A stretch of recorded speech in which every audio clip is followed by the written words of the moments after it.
Tamara always said, once a giant, always a giant. For me, it's only a giant.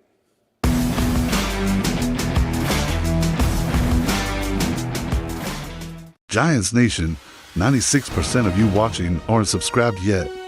If you're loving the Big Blue Breakdowns, hit that subscribe button and join the team. Giants fans, welcome back to another episode of Only a Giant. Happy to be here today. I am your host, Michael Doherty, and we're here to talk about the Giants game in Germany this week. Giants are 2-7, playing the Carolina Panthers, who are also 2-7, and this is kind of a weird game. A game where probably a lot of Giants fans are unsure of, what to expect in this game, and maybe not sure what to expect, but unsure of what to root for, I guess, if you will. Obviously, you always want to root for the Giants, and I'm right there with you, but it's this weird game where we have this opportunity to lose to a team that is right there in the vying for the number one pick, just like we are. And if we do lose in this game, that gives us a very good chance of probably getting the number one pick, or at least like a top 3 pick.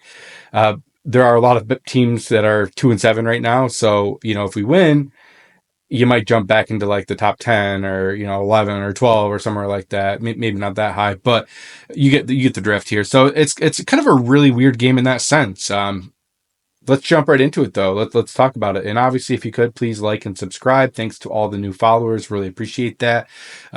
If you're listening, just hit that subscribe button. It's right there. Not too complicated. All right. So Giants 2-7, Panthers 2-7. Two teams that are really can't be more different for a 2-7 team. The Carolina Panthers are one of the worst teams in the league. Offense horrible, defense horrible. Brand new GM and Dan Morgan and a head coach in Dave Canales. Giants, have talent offensively and defensively. Giants mired by a quarterback who the fans don't want at this point. Nobody seems to like, and somebody that we think you can't win with. The Carolina Panthers are sitting with Bryce Young, who was the number 1 overall pick last year, oddly enough, and kind of a similar situation with him. A lot of people aren't happy with what he's been able to do, and the fan base liked Andy Dalton starting when he did come in, but kind of a weird spot for them where they don't really know what the future holds. If they do get a top 5 pick or a top 3 pick, do they go quarterback again? Which is certainly possible. It seems kind of crazy to give up on a quarterback this early, with even Anthony Richardson or Bryce Young, both of those guys in this scenario. But that's where we're at with both of them, and kind of a weird scenario, I guess, if you will. But let's take a look at the Panthers depth chart. Obviously, guys, I always like to look at the team, get some names for everybody out, so you kind of know who the Carolina Panthers are. Some stats, maybe some guys that you might remember the Giants were going after at a couple of points. So let's jump right in. Obviously, quarterback. Bryce Young is starting. That's the plan here. Andy Dalton will back him up. If the game goes sideways for them, I wouldn't be shocked to see Andy Dalton get some burn. We'll see. Running back, Chuba Hubbard, who's newly paid as a top 10 running back in this league, which is odd to me because they did just draft Jonathan Brooks. Now, from what I hear, and they have Miles Sanders, so kind of a weird backfield here. But from what I hear, they really like the makeup of Chuba Hubbard, and they really want him to represent what they want out of this team. Maybe they're going to try to be a two-headed monster, kind of like the Detroit Lions, and taking that mold, I guess, if you will, and try to build very similar to what the Detroit Lions did. Easier said than done. I think Dan Campbell has done an amazing job there. Not every team can have the success the way that they have. Granted, it took them a few years to build that. So that's the quarterback, the running back, obviously the wide receivers. Rookie Xavier Legette, who was he was either the last pick in the first round. No, he was. I think he was the first pick in the second. I could be wrong on that. They may have actually traded up for him. Regardless, he has looked really good. He gets a lot of red zone targets, has some touchdowns, does his horse celebrations, which is kind of funny. Hearing that guy talk, even coming right out of the draft, man. Very likable guy, very funny to listen to, not in like a laughing at him way, but like, boy, he is Southern, and being upstate New York here, not used to that. We'll just say that. What else do we got here as far as the wide receivers are concerned? David Moore, another rookie, I believe, and Jalen Coker, another rookie, and Jatavian Sanders as their starting tight end. They do still have Tommy Tremble and Ian Thomas. And I think you'll see a lot of those three tight ends, or at least the two tight ends, I think. But we'll get to that in a moment. Their left tackle is Ikem Ekwonu, who, if you remember, was a guy that we were looking at a lot with the Evan Neal situation. I don't think he's played much better than Evan Neal this year, to be honest with you, but healthier, if you will. Damian Lewis as their left guard, who they brought in from free agency. Brady Christensen as their center. Oh, they did just sign Cade Mays. I have heard that he could start potentially. Who knows?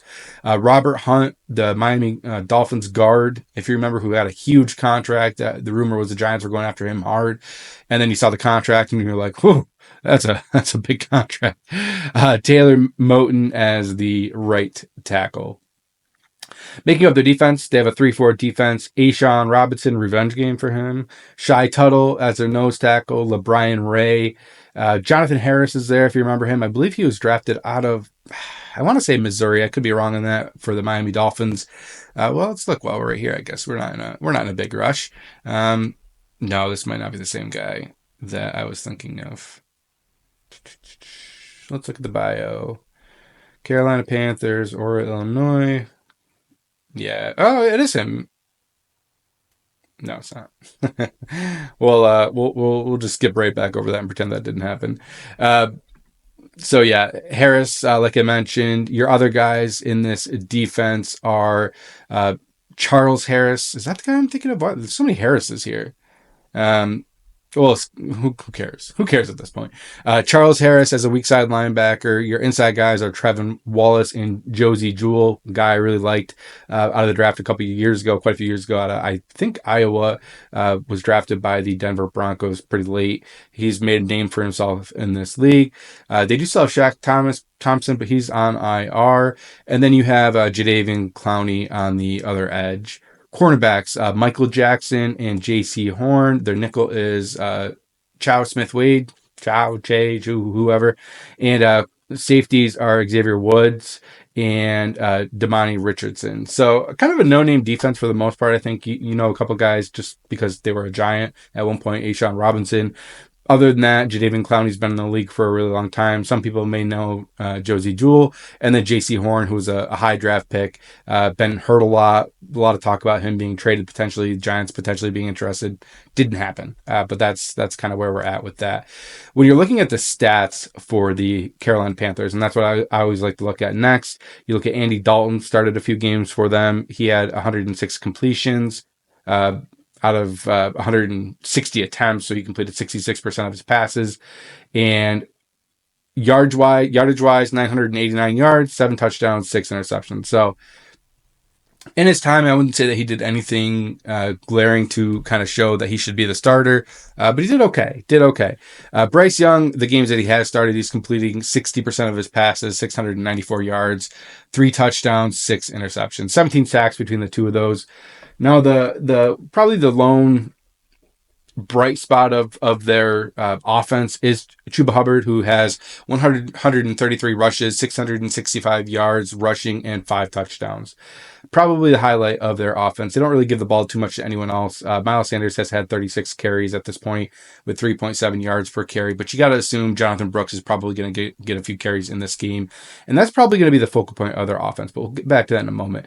Reception-wise, Deontay Johnson, they just traded, so he is no longer there. Jatavian Sanders Panthers is their second receiving option, I guess, if you will, with 24 receptions for 245 yards, no touchdowns. Xavier Legette, 26 catches, 244 yards with 4 touchdowns.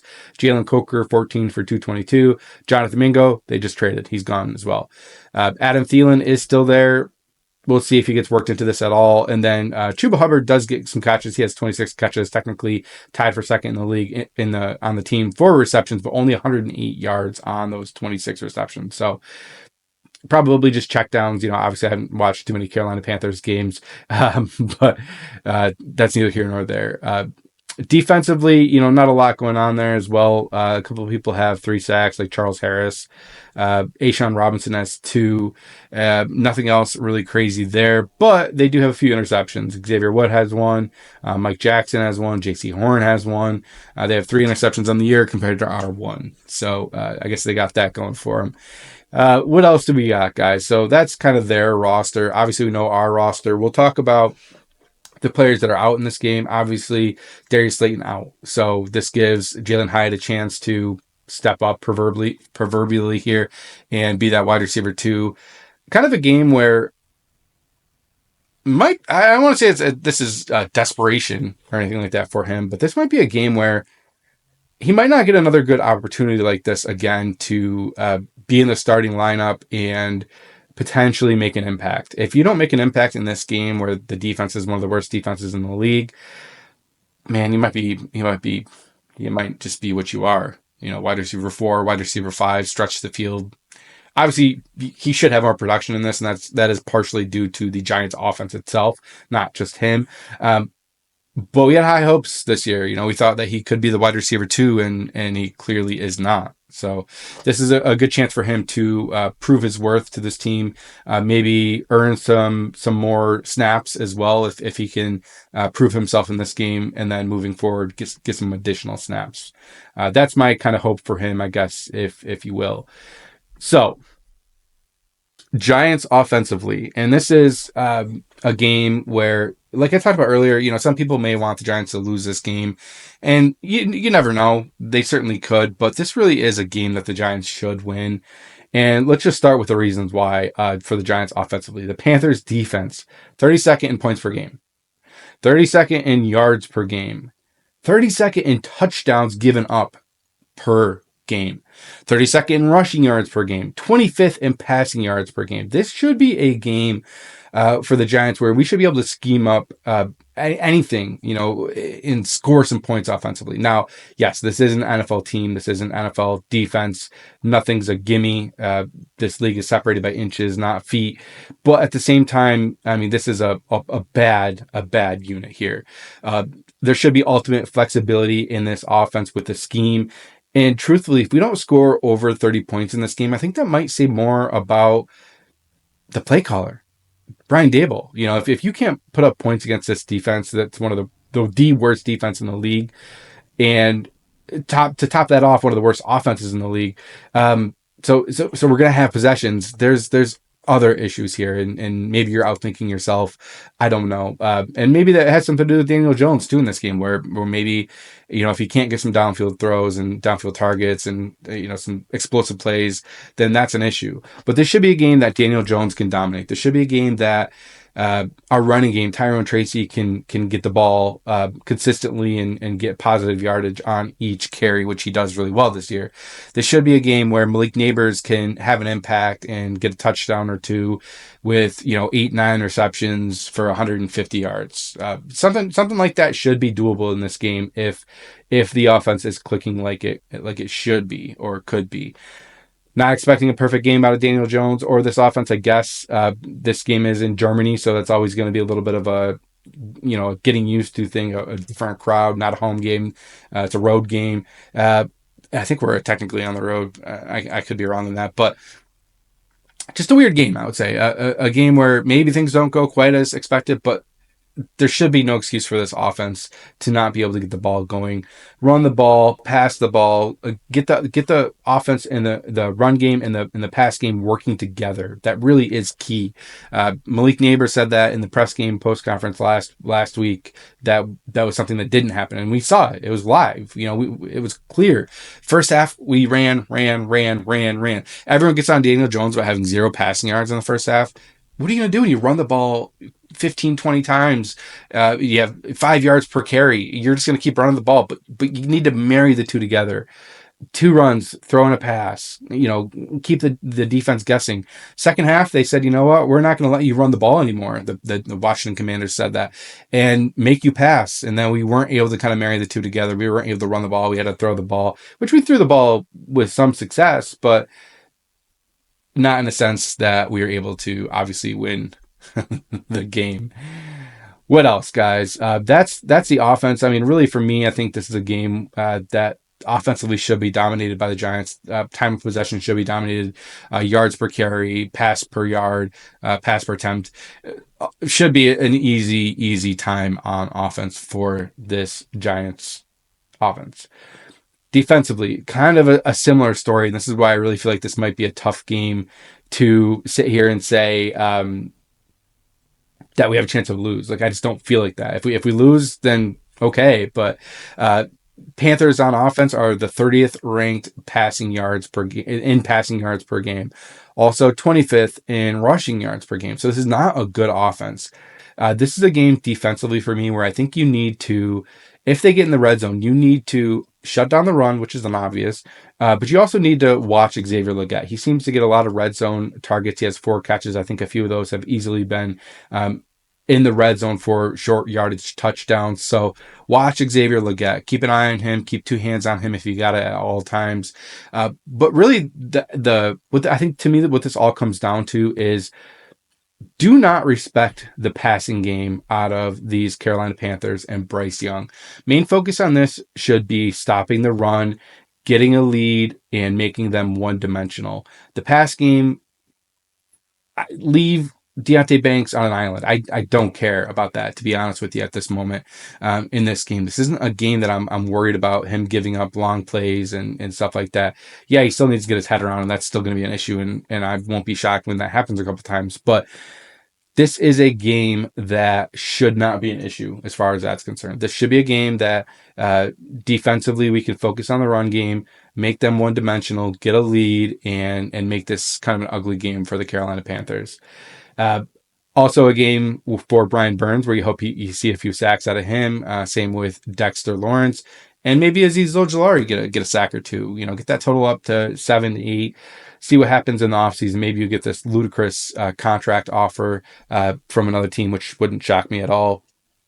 But this should be a game dominated by the Giants, offensively and defensively. There's really no reason that it shouldn't be. Bryce Young's coming back this week. He's starting this week. Obviously, he's had kind of a up and down career at this point, up in college, down in the NFL. Do not give him any respect. Make him earn a win. Make him beat you. This is a game. Giants secondary isn't amazing. I'm not going to sit here and say that, but test him. Do not respect him. Do not give him cushion. This is a game that you need to punish him, make them one-dimensional, and take away the run. And we'll win. All right, so 3 keys to the game for this to happen. And this may sound kind of redundant, but we talk about it, probably every week at this point. Balanced offensive attack. Run the ball, pass the ball, let the run game and the pass game feed off of each other and work cohesively in this offense. Shouldn't be that complicated. It's been a little bit complicated this year. I don't know if it's a Brian Dable thing. I don't know if that's a Daniel Jones thing. I'm really not sure what the issue there is, but it's something that we need to do better with. Another key to winning this game, do not respect the pass. Just like I mentioned, do not respect the pass. Stack the box, make them run in heavy formations. And I think that's where we'll see a lot of 2 tight end sets, maybe sometimes 3 tight end sets. Don't be shocked if you see some, Tommy Tremble leak outs or Ian Thomas leak outs, stuff of that nature. But do not respect the pass in this game. I am not worried about the pass at all. If I'm wrong, I guess we'll see on Sunday, but I don't think I will be. This should Key three, this should be an easy win. Make it an easy win.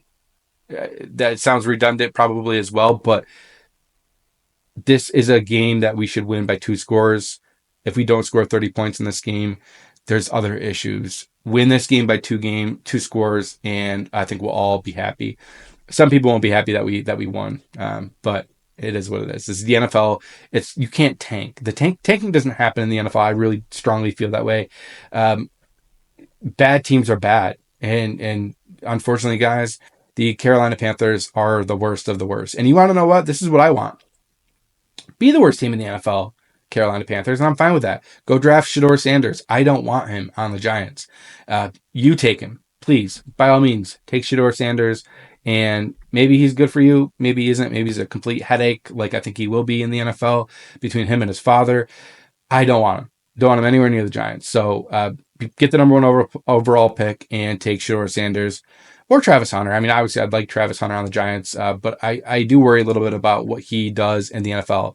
Is he really going to be somebody that is adamant about wanting to be a two-way player? I don't think that's sustainable in the NFL, to be honest with you. Maybe on occasions here and there, but like my biggest issue with that in the NFL, and this is off on a little bit of a tangent here. You have a wide receiver, Travis Hunter, who I think should be a wide receiver in the NFL, or cornerback, I guess. I don't care. Focus on one. Do you really want to take a wide receiver that's playing, 30, 40, 50, 60 snaps offensively and some type of like clutch situation? Do you want him playing on defense when he hasn't been practicing with the defense, when he's not in the defensive game plan meetings because he's in the offense? Do you really want a player coming in that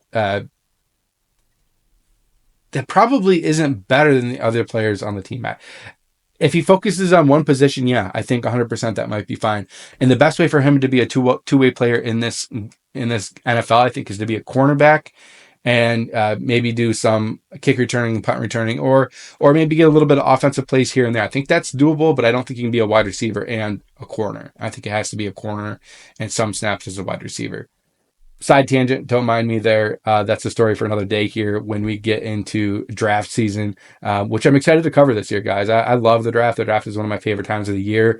NFL free agency. The offseason doesn't sleep. There are dead times, obviously, after the draft and definitely some lulls in like in May, and you really have like rookie mini camp, and that's about it. And then you're getting into OTAs. That's a dead time. But I love March.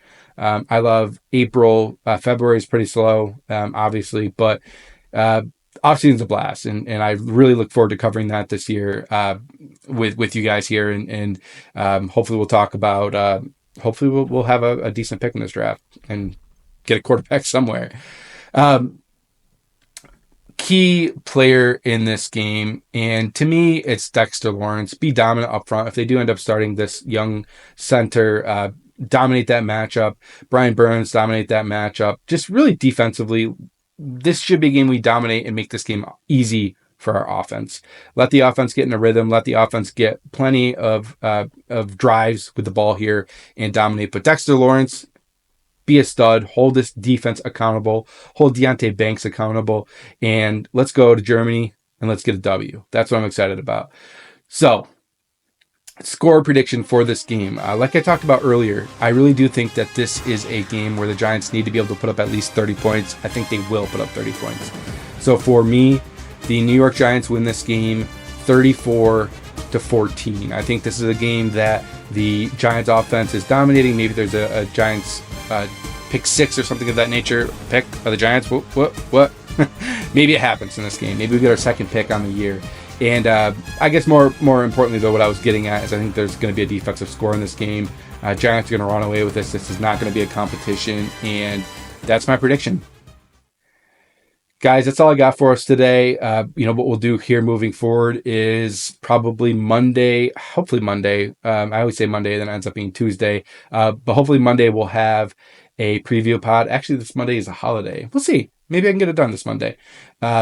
I'll be off, so that might actually work for my normal job here. So that's all I got today, guys. If you could, like I said earlier, please like and subscribe. I appreciate all the new followers so much, to people that are subscribing. And that's all I got. Let's go Big Blue. Let's go to Germany. Let's get a win. Let's go. My mind is set, my grind is set, my heart on ice cold. I'm only here to even the score. Whoa. My mind is set, my grind is set, my heart on ice cold. We down right now, but did it before. Whoa.